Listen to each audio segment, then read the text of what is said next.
আসসালামু আলাইকুম। এই প্রচণ্ড গরমে শরীরকে ঠান্ডা রাখতে, মনকে ঠান্ডা রাখতে আজকে খুব সুন্দর একটি ডেজার্ট আইটেম আপনাদের সাথে শেয়ার করব। যেই ডেজার্টটি খেলে আপনার কলিজা প্রাণ একদমই ঠান্ডা হয়ে যাবে। তো গরম উপযোগী এই ডেজার্টটি তৈরি করতে আমার যা যা লাগছে সেটা এখন আপনাদের সাথে শেয়ার করব। দেরি না করে চলুন দেখে নিই কী কী লাগছে আমার এই ডেজার্ট আইটেম তৈরি করতে।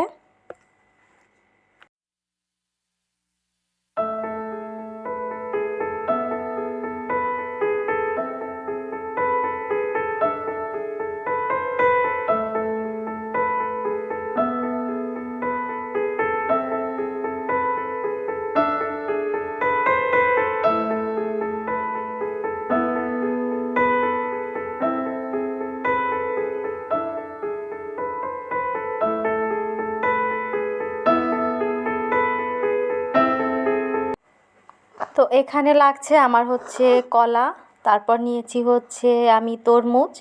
তো খুব সুন্দর করে ছোট ছোট করে কেটে নিয়েছি। এখানে আমার লাগতেছে হচ্ছে দুধ এবং সেই সাথে লাগতেছে হচ্ছে সাবুদানা এবং চিনি।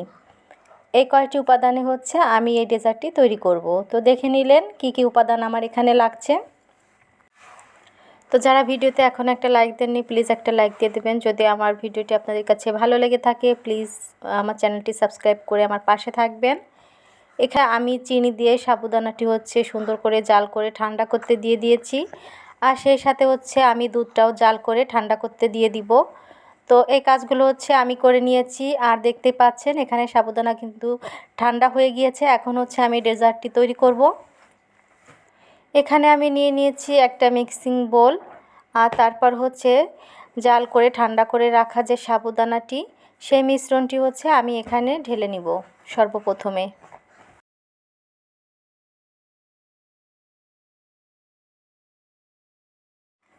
আপনারাও কিন্তু খুব সহজে বাসায় এভাবে তৈরি করে খেতে পারেন, আর একবার খেলে বুঝতে পারবেন যে এটা কতটা মজা এবং কতটা স্বাস্থ্যসম্মত। প্রত্যেকটা জিনিসই কিন্তু এখানে স্বাস্থ্যসম্মত, যেমন সাবুদানা, কলা, তারপর হচ্ছে তরমুজ।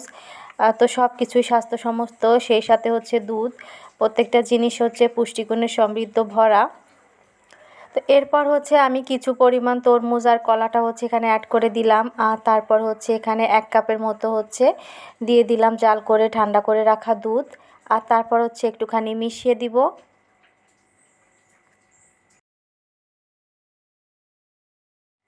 আর এই কাজটি হচ্ছে 2 ধাপে আমি প্রথমে একবার হচ্ছে আমি সব বাকি কলা তরমুজটুকু দিয়ে দিব, আর এখানে প্রয়োজন অনুসারে অল্প একটু দুধ আবারও অ্যাড করে দিব। এখানে আমি মিষ্টির পরিমাণটা অনেকটাই কম দিয়েছি, আপনারা চাইলে কিন্তু বাড়িয়ে কমিয়ে দিতে পারেন। আর এই মিশ্রণটা কিন্তু ফ্রিজে রেখে পরবর্তীতে পরিবেশন করবেন, তাহলে খেতে আরও বেশি মজা হবে। ঠান্ডা ঠান্ডা পরিবেশন করলে অনেক মজা লাগবে। চাইলে আপনারা সুন্দর করে কোনো গ্লাসেও ঢেলে এটা পরিবেশন করতে পারেন, দেখতে অনেক সুন্দর লাগবে। তো তৈরি হয়ে গেল আমার এই প্রচণ্ড গরমে খুব সুন্দর একটি ডেজার্ট, একদম মজাদার, কলিজা ঠান্ডা হয়ে যাবে। যদি আমার এই ভিডিওটি আপনাদের পছন্দ হয়ে থাকে আপনারা প্লিজ বাসায় তৈরি করে খাবেন, আর আমাকে সুন্দর একটা কমেন্ট করে জানাবেন কেমন লেগেছে আমার আজকের এই ভিডিও। দেখা হবে নতুন কোনো ভিডিও নিয়ে, সেই পর্যন্ত সবাই ভালো থাকবেন, সুস্থ থাকবেন, আর দোয়া করবেন আমার জন্য, আমি যেন নতুন নতুন ভিডিও নিয়ে আপনাদের সামনে আসতে পারি। আর প্লিজ একটু ওয়াচ টাইম দেওয়ার চেষ্টা করবেন, কারণ ওয়াচ টাইম অনেক কম। আর একটা লাইক দিয়ে প্লিজ আমার পাশে থাকবেন। আল্লাহ হাফেজ।